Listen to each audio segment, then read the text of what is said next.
Hello dear students, welcome back to my channel educational corner. उम्मीद करती हूँ आप सब अच्छे होंगे। आज हम करेंगे हमारी मल्हार पाठ्य पुस्तक कक्षा 7 की से पाठ 5 नहीं होना बीमार। यह पाठ लेखक स्वयं प्रकाश जी ने लिखा है। स्वयं प्रकाश जी, इनका जन्म 20 जनवरी 1947 मध्य प्रदेश में हुआ और इनकी मृत्यु 7 दिसंबर 2019 मुंबई में हुई। यह एक जाने माने लेखक थे।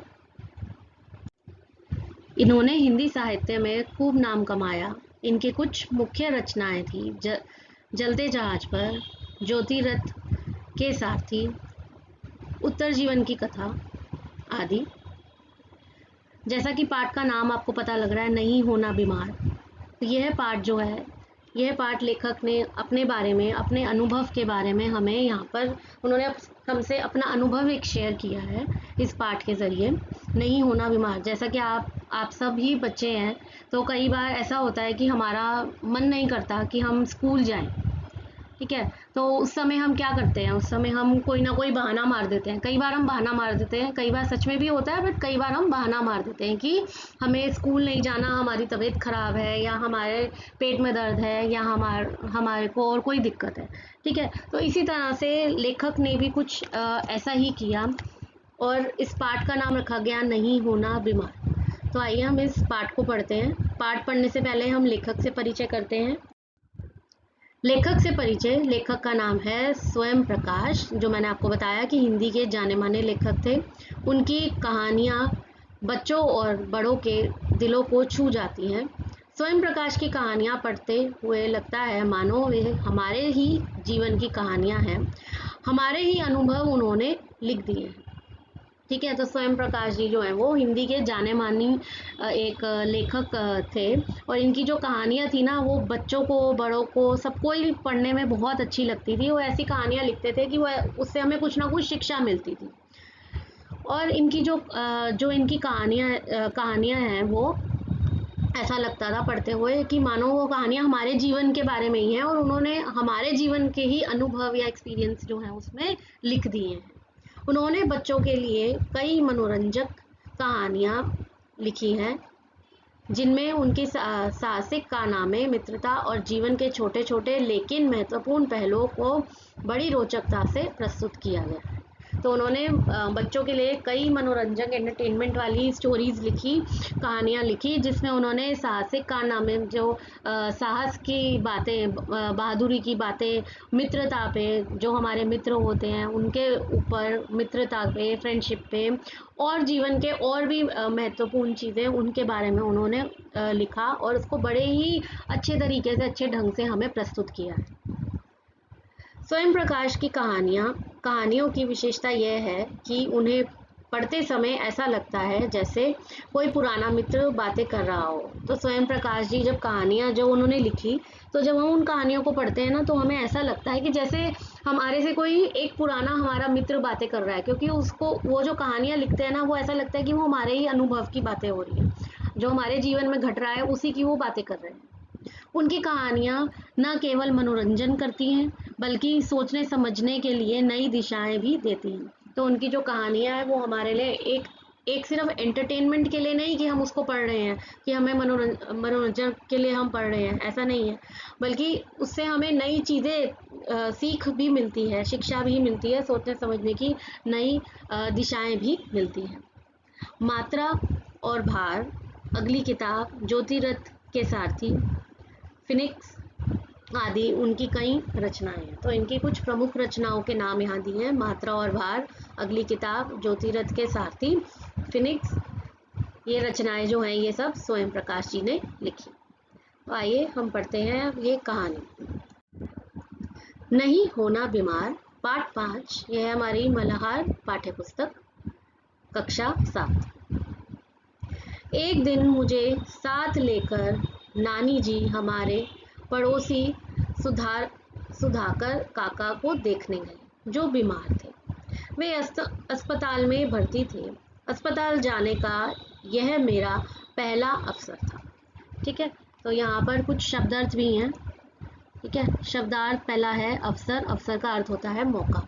तो एक दिन क्या हुआ कि जो लेखक की नानी जी थी, यहाँ पर उन्होंने लिखा है ना मुझे साथ लेकर, तो इसका अर्थ क्या है कि वो अपना ही अनुभव बता रहे हैं हमें, अपनी कोई बात बता रहे हैं, जीवन की घटित घटना बता रहे हैं। ठीक है, जिससे उन्हें शिक्षा भी मिली बाद में। तो यहाँ जब लिखा है मुझे साथ लेकर, इसका अर्थ है लेखक के बारे, लेखक अपने बारे में खुद ही बता रहे हैं इस कहानी में। ठीक है, तो उनकी जो नानी जी थी वो उनको एक पड़ोसी को देखने गई थी, सुधाकर काका को, जो कि बीमार थे और वो हॉस्पिटल में भर्ती थे। और अस्पताल जाने का यह उनका लेखक का पहला अवसर, मतलब पहला मौका था। उससे पहले वो कभी भी अस्पताल नहीं गए थे। एक बड़े से वार्ड में कई एक जैसे पलंग लाइन में लगे हुए थे। तो जब वो अंदर गए, उन्होंने पहली बार अस्पताल देखा, तो उन्होंने वहां जाके क्या देखा कि एक बड़ा सा वार्ड बना है, जैसे एक बड़ा सा कमरा बना हुआ था, और वहां पर जो है ना वो एक ही तरह के पलंग जो है वो बेड वहां पर लाइन में लगे हुए थे। सब पर एक जैसी सफेद चादर और लंबा कंबल। ठीक है, वहां पर जो बेड थे सब पर एक जैसी ही सफेद चादर थी और एक लाल कंबल था। सफेद दीवारें, ऊंची छत, खिड़कियों पर हरे पर्दे और फर्श एकदम चमकता हुआ। तो वहां जब वो गए तो उन्होंने देखा कि दीवारें जो हैं उन पे सफ़ेद रंग हो रखा था, छत ऊंची थी और खिड़कियों पर हरे पर्दे लगे हुए थे और फर्श जो है वो बिल्कुल चमकदार, चमकता हुआ, बिल्कुल साफ सुथरा था। ठीक है, एक पलंग पर सुधाकर काका लेटे हुए थे। एकदम पास पहुंचने पर दिखाई दिया। तो उन्होंने देखा कि एक पलंग पर सुधाकर काका, जिन्हें वो मिलने गए थे, वो लेटे हुए थे। तो जैसे ही वो एकदम से पास गए तब उनको ये दिखाई पड़ा। ठीक है, हमें देखकर सुधाकर काका जैसे खुश हो गए। तो वो पड़ोसी थे, तो पड़ोसी को देखने जब वो गए तो उनको देखकर नानी जी को और लेखक को देख के सुधाकर काका बहुत खुश हो गए कि उनसे कोई मिलने आया है। नानी जी ने उनके सिर पर हाथ फेरा और उनके सिरहाने खड़ी हो गई और हालचाल पूछने लगी। तो नानी जी ने उनके सिर पर हाथ फेरा और उनसे उनके सिरहाने, मतलब उनके सिरहाने के पास, पिल्लों के पास, ठीक है, जाकर खड़ी हो गई और उनसे हालचाल पूछने लगी, क्योंकि वो हालचाल पूछने गए थे। ठीक है, तो उम्मीद करती हूँ आपको यहाँ तक समझ आया होगा कि एक दिन जो लेखक हैं वो अपनी नानी जी के साथ कहाँ पर गए, अपने पड़ोसी सुधाकर काका को देखने गए, जो बीमार थे और अस्पताल में भर्ती थे।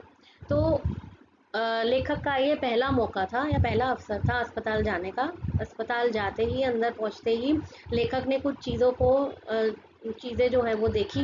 जैसे कि वार्ड में जो है एक तरह के पलंग लाइन में लगे हुए थे, सफ़ेद चादर बिछी थी पलंग पर और लाल कंबल पड़ा हुआ था, और वहाँ की जो दीवारें थी वो सफ़ेद रंग की थी, छत ऊंची थी और खिड़कियों पर हरे रंग के पर्दे लगे हुए थे और फर्श जो है बिल्कुल साफ सुथरा चमकता था। ठीक है, और एक पलंग पर जो है वो सुधाकर काका लेटे हुए थे। तो उनकी नानी जी ने पास में जाके खड़ी हो गई और वहां जाकर पूछा, हालचाल पूछने लगी। ठीक है, अस्पताल का माहौल मुझे बहुत ही अच्छा लग रहा था।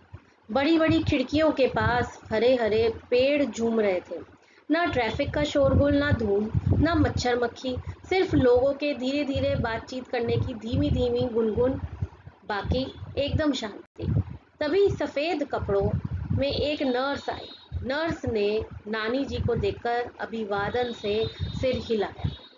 ठीक है, यहाँ पे शब्द है माहौल, उसका अर्थ होता है वातावरण, अभिवादन, नमस्कार। ठीक है, तो अस्पताल का जो लेखक ने जो माहौल देखा वो उनको बहुत ही अच्छा लगा। आसपास का जो वातावरण था ना, वहाँ इतनी शांति थी, क्योंकि लोग भी बहुत धीरे धीरे बोल रहे थे। हरे हरे पेड़, उनको वृक्ष नजर आए जो खिड़कियों से, बड़ी बड़ी खिड़कियों से नजर आ रहे थे बाहर। और उनको लगा कि यहाँ तो कोई ट्रैफिक का शोर नहीं है, कोई आवाज़ नहीं है ट्रैफिक की, धूल मिट्टी भी नहीं है यहाँ पर, कोई मच्छर मक्खी नहीं है, सिर्फ लोग धीरे धीरे धीरे धीरे धीमी आवाज़ में बात कर रहे हैं। गुनगुन यानी बात करना, धीरे धीरे बात कर रहे हैं, बाकी एकदम शांति। ठीक है, तभी वहां पर क्या हुआ, एक सफेद कपड़ों में नर्स आई और नर्स ने नानी जी को देखकर अभिवादन में सिर हिला। अभिवादन यानी नमस्कार करा।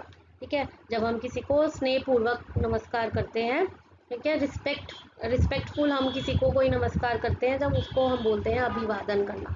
ठीक है, तो नर्स वहां पर आई। नर्स ने सफेद कपड़े पहने हुए थे और उन्होंने आकर जो है वो नानी जी को नमस्कार की और काका को दवाई खिलाई। तो जो नर्स आई थी ना सफ़ेद कपड़ों में, उसने क्या किया, पहले अभिवादन नमस्कार किया नानी जी को, और उसके बाद उन्होंने काका को उसने दवाई खिलाई। नानी जी काका के लिए साबूदाने की खीर बनाकर लाई थी। नर्स से पूछा कि खिला दूं क्या? नर्स के हाँ कहने पर उसके जाने के बाद नानी जी ने चम्मच से धीरे धीरे काका को साबूदाने की खीर खिलाई। काका ने बहुत स्वाद लेकर खीर खाई। तो नानी जी जो है वो काका के लिए साबूदाने की खीर बनाकर ले गई थी, और उन्होंने पहले नर्स से पूछा, क्योंकि उनकी दवाइयाँ चल रही थी, उनका इलाज चल रहा था और वह बीमार थे, इसलिए उन्होंने नर्स से पहले पूछ लिया कि क्या क्या इनको मैं ये खीर खिला सकती हूँ। तो जैसे ही नर्स ने हाँ बोला, तो नर्स के जाने के बाद नानी जी ने चम्मच से धीरे धीरे साबूदाने की खीर जो है वो काका को खिला दी, और काका को भी वो खीर बहुत स्वाद लगी।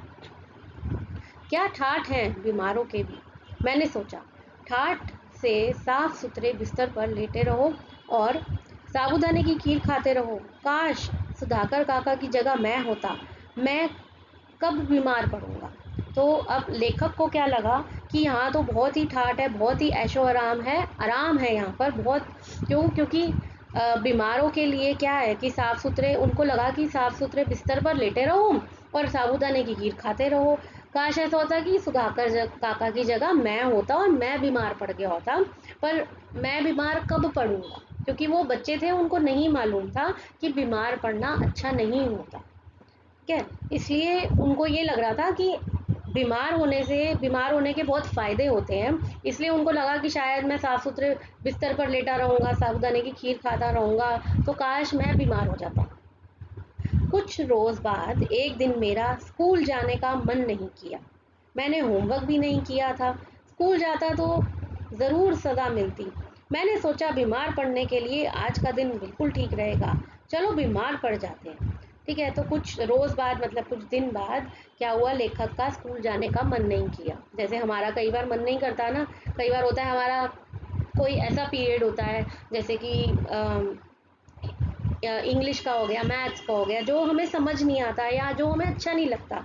ऐसा भी कोई विषय होता है जो हमें अच्छा नहीं लगता, या फिर जब हमने होमवर्क नहीं किया होता, या फिर हम बहुत थके होते हैं, हमें लगता है कि आराम करना चाहिए, तो हम कई बार बहाने मार देते हैं कि नहीं आज स्कूल नहीं जाते। तो लेखक को भी यही लगा, लेखक ने होमवर्क नहीं किया था, उनको लगा कि मैं स्कूल जाऊंगा तो मुझे सज़ा मिलेगी, पनिशमेंट मिलेगी, इससे अच्छा मैं बीमार पड़ जाता हूँ, आज ही बीमार होने का सही वक्त है और सही बिल्कुल आज बीमार होने का सही दिन है। तो वो इसलिए वो उन्होंने सोचा आज मैं बीमार पड़ जाता हूँ। ठीक है, मैं रजाई से निकला ही नहीं।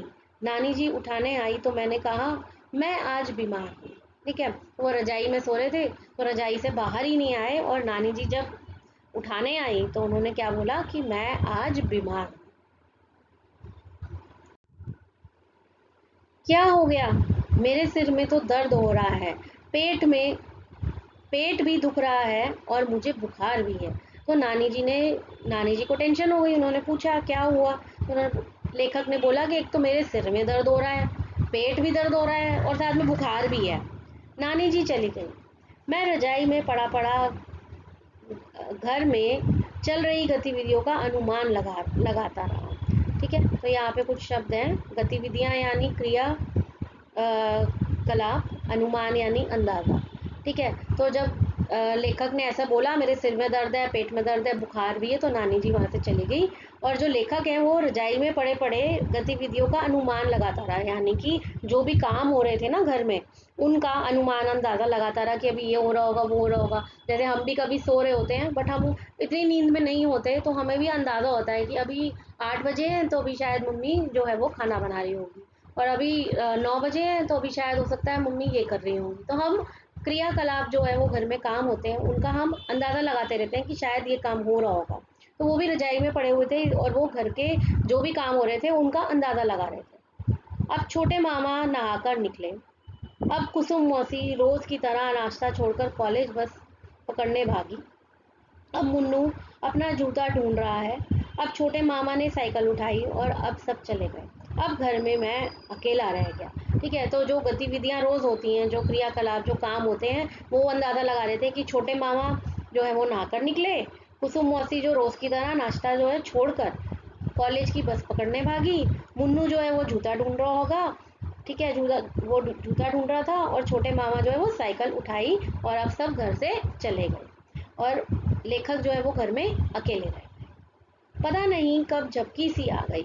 झपकी यानी नींद आ गई। एक छोटे, जैसे हम नैप लेते हैं थोड़े देर के लिए सोना, उसे हम झपकी कहते हैं। तो लेखक को पता नहीं चला रजाई में लेटे लेटे ही कब उसको झपकी लग गई, थोड़ी देर नींद आ गई।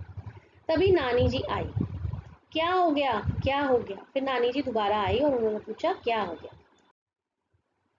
बुखार आ गया, मैंने कराते हुए कहा। तो कराना यानी कि जब हम कांपते हैं ना, उस तरीके से कांपते हुए कुछ चीज़ बोलना। तो बुखार आ गया, मैंने कराते हुए कहा।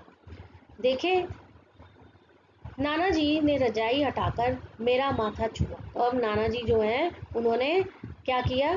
माथा छुआ। जब आप भी बोलते हो बुखार है तो क्या होता है उस टाइम पे? आपकी मम्मी या पापा आपका माथा छू के ही पता लगाते हैं सबसे पहले। थर्मामीटर बाद में लगाते हैं, है ना? पहले माथा छू के पता लगाते हैं कि बुखार है या नहीं। तो इसी तरह उनके जो नाना जी थे उन्होंने रजाई हटाकर माथा छुआ और देखा, पेट देखा और नब्ज देखने लगे। उन्होंने पेट भी देखा और फिर उसके बाद नब्ज जो होती है ना, हमारी नर्व्स होती है, उनको वो देखने लगे। इस बीच नानी जी भी आ गई। क्या हुआ? नानी जी ने पूछा। तो फिर नानी जी भी आ गई और नानी जी ने पूछा कि क्या हुआ? बुखार तो नहीं है, नाना जी बोले। आपको पता नहीं चल रहा, थर्मामीटर लगाकर देखिए, मैंने कहा। ठीक है, तो नाना जी ने नब्ज चेक करी, तो उसके बाद बोला कि बुखार तो तुम्हें नहीं है। तो लेखक ने बोला आपको ना पता नहीं चल रहा, थर्मामीटर लगाकर देखो तब पता लगेगा। मुझे पता था घर में कोई नहीं है। थर्मामीटर लगा भी लिया तो देखेगा कौन? पर खुद को बीमार साबित करने के लिए यह चाल अच्छी थी। बहुत ढूंढा गया पर थर्मामीटर मिला ही नहीं, शायद कोई मांग कर ले गया था। तो अब लेखक ने बोला कि थर्मामीटर लगाओ। उनको मालूम था कि घर में तो कोई है नहीं। जब घर में कोई है ही नहीं तो थर्मामीटर कौन देखेगा? और वो चाहते थे कि वो खुद को बीमार साबित करें, तो वो इसीलिए उन्होंने बोला कि थर्मामीटर लगाओ। ये उनको पता था कि ये चाल कामयाब हो जाएगी, इसीलिए उन्होंने थर्मामीटर की बात करी। बहुत ढूंढा पर थर्मामीटर नहीं मिला और शायद हो सकता है कोई थर्मामीटर मांग कर ले गया।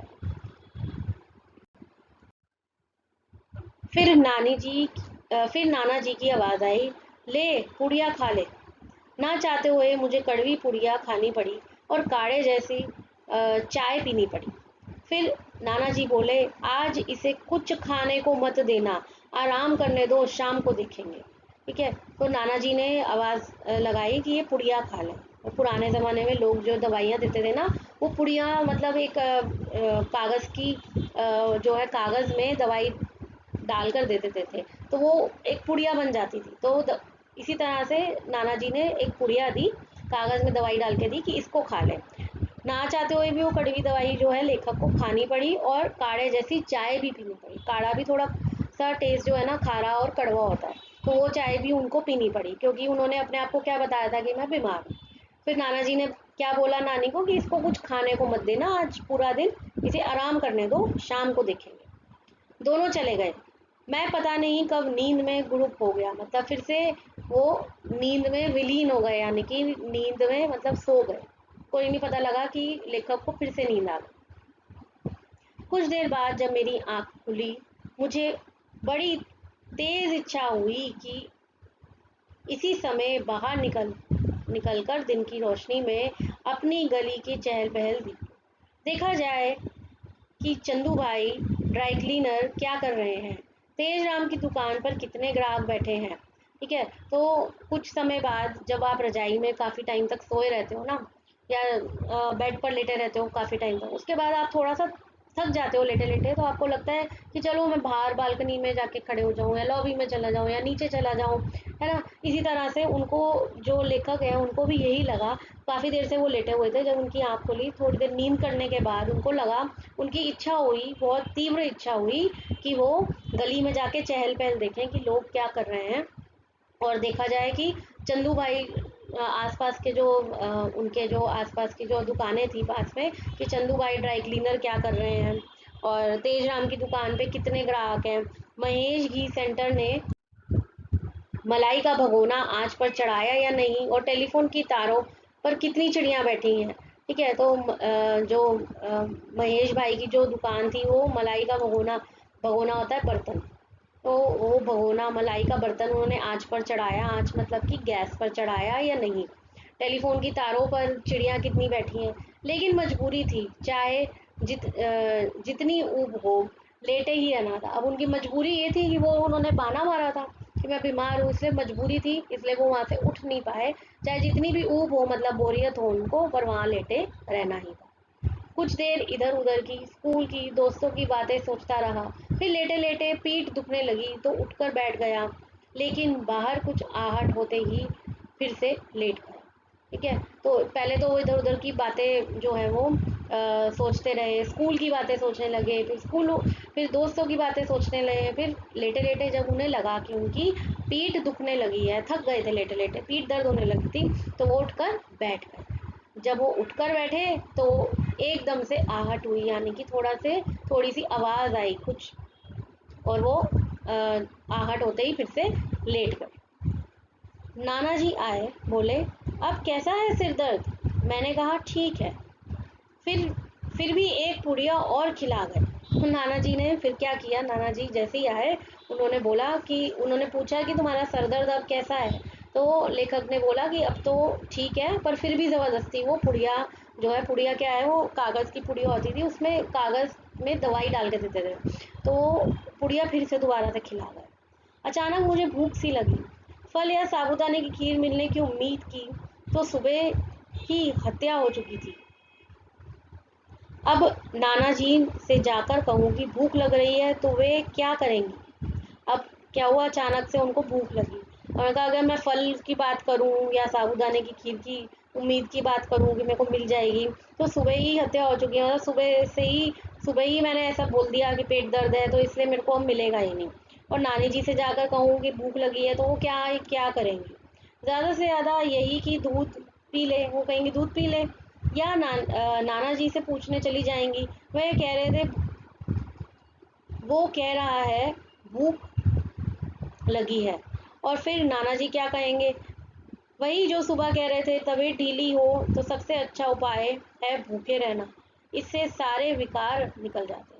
ठीक है? तो उनको यही था लेखक को कि अगर मैं कुछ खाने की बात करूंगा तो नानी जी देंगी नहीं, और अगर देंगी भी वो कहेंगी दूध पी ले, और उसके बाद वो बोलेंगी, नाना जी से पूछने चली जाएंगी कि इसको भूख लगी है, इसको क्या दूं? फिर नाना जी कहेंगे अगर तबीयत खराब है तो सबसे अच्छा उपाय है कि तुम भूखे रहो, कुछ मत खाओ, इससे सारे विकार, मतलब जो तुम्हारे अंदर, इसके अंदर जो तुम्हारे अंदर बीमारी है वो निकल जाएगी, जो तुम्हारे अंदर कष्ट है जो आया है वो सब खत्म हो जाएगा।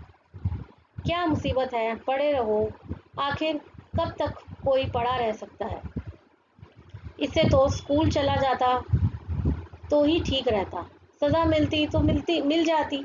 कितना मज़ा आता जब रिसेस में ठेले पर जाकर नमक मिर्च लगे अमरूद खाते, खटर खटर। ठीक है? तो उन्होंने कहा कि क्या मुसीबत है, बेड पे ही पड़े रहो, कुछ खाने को भी नहीं मिल रहा, उठ भी नहीं सकता, और यहाँ पर तो मैं घर पर फंस गया। और अगर स्कूल चला जाता तो ज़्यादा सज़ा ही मिल जाती। फिर रिसेस में, ब्रेक में कम से कम इतना तो होता कि मैं नमक मिर्च लगे अमरूद जाकर खा लेता, कटर कटर। फिर झपकी लग गई, फिर दोबारा से नींद आ गई, क्योंकि वो बिस्तर पे ही थे लेखक, इसलिए उनको फिर से नींद आ गई। लेकिन भूख के कारण ठीक से नींद भी नहीं आ रही थी, और आंख जरा लगती भी तो खाने की चीजें दिखाई देती। ठीक है? तो उनको भूख के कारण एक तो नींद भी नहीं आ रही थी, क्योंकि भूख लगी थी बड़ी तेज की, और आंख लग भी जाती है, अगर जरा से झपकी लगती भी, जरा सी नींद आती भी थी, तो खाने की चीजें ही नजर आ रही थी, क्योंकि भूख लग रही थी, इसलिए उन्हें खाने की चीजें नजर आ रही थी। गर्मा गर्म खस्ता कचौड़ी, मावे की बर्फी, बेसन की चिक्की, गोलगप्पे, ये सब चीजें उन्हें नजर आ रही थी। ठीक है? आजकल आप लोग भी जैसे खाते हो, आप समोसे किसी को नजर आते हैं, या किसी को छोले भटूरे पसंद है, किसी को चाउमीन पसंद है, मोमोज पसंद है, उनको जो जो चीज़ें पसंद थी वो सब चीज़ें उनको जो है वो बार बार उनके बारे में ही सोच रहे थे, वही चीज़ें नजर आ रही थी। और सबसे ऊपर साबूदाने की खीर, और साबूदाने की खीर भी उनको बहुत अच्छी लगती थी। पता नहीं क्यों साबूदाने की खीर सिर्फ उपवास और बीमारी में ही बनाई जाती है, जैसे गुजिया सिर्फ होली दिवाली और पंजीरी सिर्फ पूर्णिमा के दिन बनाई जाती है। क्यों? क्या ये चीज़ें जब इच्छा हो तब नहीं बनाई जा सकती? कोई मना करता है? तो लेखक के मन में बहुत सारे सवाल थे कि उनको ये जो चीज़ पसंद है, जैसे साबूदाने की खीर, तो वो ये जानना चाहते थे कि साबूदाने की जो खीर है, क्या सिर्फ उपवास में ही लोग खाते हैं या बीमारी में ही खाते हैं? जैसे गुजिया होली पे खाई जाती है, दिवाली पे खाई जाती है, ठीक है? पंजीरी पूर्णिमा के दिन बनाई जाती है, तो क्या ये चीज़ें जब मन करे तब नहीं खाई जा सकती? कोई मना करता है क्या? हे भगवान! यह तो अच्छी खासी बोरियत हो गई। पूरा दिन कोई कैसे लेटा रहे? तो अब उनको ये था कि पूरा दिन वो लेटे हुए थे, तो ये अच्छी खासी वो बोर हो गए थे लेटे-लेटे। और शाम को, क्या शाम को भी नाना जी बाहर जाने देंगे? सारे बच्चे हल्ला मचाते हुए आंगन में खेल रहे होंगे और मैं बिस्तर में पड़ा झक मार रहा होऊंगा। तो उन्होंने कहा कि शाम को भी नाना जी बाहर नहीं जाने देंगे, क्योंकि बार बार वो मुझे दवाई खिला रहे हैं और मैं बीमारी का मैंने बहाना मार दिया। स्कूल तो गया नहीं, सारा दिन लेटा रहा, बोरियत हो गई। और अब नाना जी जो है वो मुझे क्या शाम को बाहर जाने देंगे? जब सारे बच्चे खेल कूद कर रहे होंगे, हल्ला गुल्ला कर रहे होंगे, तो क्या वो मुझे जाने देंगे? अक्लमंद और बनो बीमार। तो अपने आप से ही बातें कर रहा है वो। अक्लमंद, इतने अक्लमंद हो तुम कि बीमार बनना चाहते थे, अब बीमार बनकर बोरियत हो गई घर में और कहीं जा भी नहीं पाए और बैठकर बिस्तर पर झक मार रहे हो। झक मतलब कोई काम नहीं है जिसको, कोई कुछ नहीं कर रहा। और आज दिया गया होमवर्क किससे कॉपी मांगोगे? मैं रुआसा हो गया। ठीक है, तो अब उनको एक तो वो अपने आप को बीमार कह रहे थे, और फिर उनको ये भी था कि आज मैं स्कूल भी नहीं गया तो मुझे होमवर्क मिला होगा, अब कॉपी किससे मांगूंगा? मैं रुआसा हो गया। रुआसा शब्द का अर्थ होता है कि जब रोने वाला हो, ठीक है, रोने वाला, ठीक है। यहाँ पर अंदाजा शब्द है, अंदाजा शब्द का अर्थ होता है अनुमान। पास के कमरे में होती खटर पटर से अंदाजा हुआ कि मुन्नू स्कूल से आ गया है। अंदाजा यानी अनुमान। तो पास में कमरे में खटर पटर आवाज आ रही थी, तो उनको इससे ये अनुमान हो गया कि मुन्नू जो है वो स्कूल से आ गया। तो क्या 1 बज गया? अब बर्तनों की आवाज आ रही है, शायद सब लोग खाना खाने बैठ रहे हैं। मुन्नू एक बार भी मुझे देखने नहीं आया, आया भी होगा तो दबे पांव आया होगा और मुझे सोता जान लौट गया होगा। तो वो अपने आप से लेखक बातें कर रहे हैं बैठे बैठे कि पास वाले कमरे से खटर पटर की आवाज़ आ रही है, तो इसका मतलब मुन्नू स्कूल से आ गया और 1 बज गया होगा। और बर्तनों की आवाज़ भी आ रही थी, बर्तन धुलने की आवाज़ आ रही थी, तो बर्तनों की आवाज़ से उसको लगा कि शायद सब खाना खाने बैठ गए होंगे, खाना खा चुके होंगे या फिर। और मुन्नू जो है वो एक बार भी मुझे देखने नहीं आया, या आया होगा तो वो दबे पाँव धीरे धीरे आया होगा कमरे में, क्योंकि मैं सो रहा था इसलिए मुझे सोता देख के वो वापस चला गया। वो खाना खा रहे हैं, चबाने की आवाज़ें आ रही। अब उनको लग रहा था कि खाना सब खा रहे हैं, उनको चबाने तक की आवाज़ें आ रही थी। उन्होंने एक बार भी आकर नहीं पूछा कि तू क्या खाएगा। तो लेखक को ये हुआ कि सब खाना खा रहे हैं, पर मुझसे आकर किसी ने नहीं पूछा कि तू क्या खाएगा। पूछते तो मैं साबूदाने की खीर ही मांगता, ठीक है। तो लेखक ने क्या बोला कि अगर मेरे से पूछते तो मैं साबूदाने की खीर ही मांगता, कोई ताजमहल तो नहीं। तो कोई ताजमहल थोड़ी ना, कोई बहुत बड़ी चीज़, ताजमहल यानी यहाँ पर बहुत बड़ी चीज़ नहीं मांग लेता, छोटी सी चीज़ मांगता, साबूदाने की खीर मांग लेता। लेकिन नहीं, भूखे रहो, इससे सारे विकार निकल जाएंगे। विकार निकल जाएं बस, चाहे इस चक्कर में तुम खुद शिकार हो जाओ, ठीक है। तो यहाँ पर लेखक कह रहे हैं कि सारा दिन बस भूखे रहो, उससे सारे जो तुम्हारे अंदर की बीमारी है वो खत्म हो जाएगी।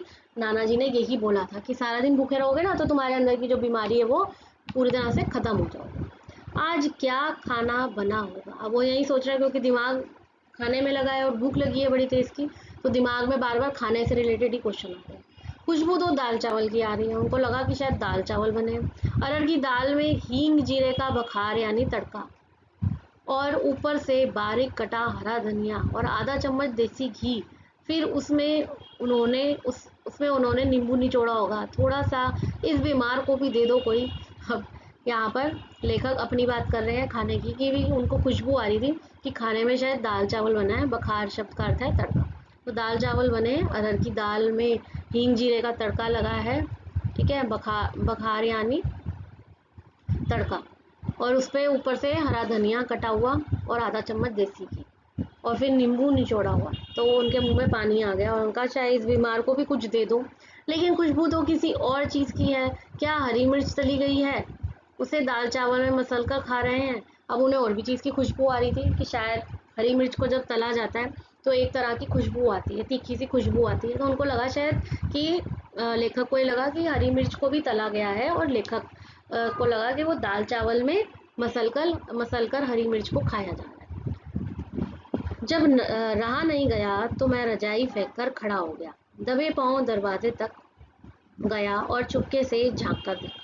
तो जब उनसे नहीं रहा गया, रजाई में बैठ बैठ के वो थक गए थे और उनको इतनी खुशबू आ रही थी खाने की और भूख भी लगी हुई थी, तो उनसे रहा नहीं गया और रजाई को फेंक कर वो खड़े हो गए और दबे पांव जो है दरवाजे तक गए। दबे पांव मतलब धीरे धीरे से दरवाजे की तरफ गए और चुपके से वहां से झांक कर देखा।